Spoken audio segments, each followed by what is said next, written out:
is there any company at all in your portfolio that does not have ESOPs? So I'll tell you why that's not the case. That's because as investors, I think we make it almost a point to mandate sort of ESOP pools as we write the first document, right? And from a culture set perspective, we have an undue advantage being one of the first institutional investors almost always in our journeys. So we've tried to ensure that the founders think in that fashion. That said, recently we've met a team which has been at it for 5-6 years, never raised money, and they get very set in their ways, and they actually think they don't need more than a percentage point or two of ESOPs. So it shows you a culture set. It is a little scary.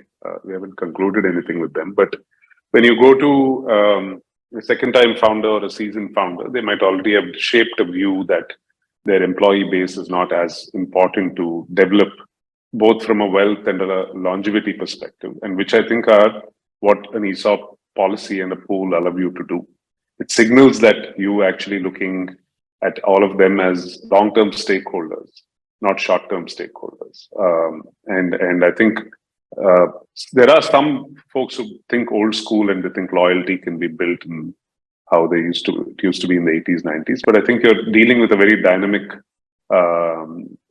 resource pool today in the market. And if you want really top talent, they want to know that you care about them and you want to make them stakeholders in your long-term journey. The only way to signal that is to actually give some semblance of equity upside, right? And there is no other signaling mechanism to do that other than ESOPs.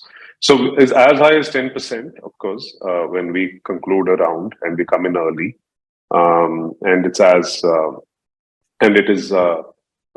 low as like sometimes a few percentage points. And that's usually a function of whether it's second-time founder, first-time founder, size of founding team, number of founders, the readiness of the existing team to get the company to the next stage and the stage after that, etc. So there are variables which go into it, but I don't think there is a single company with zero in our history.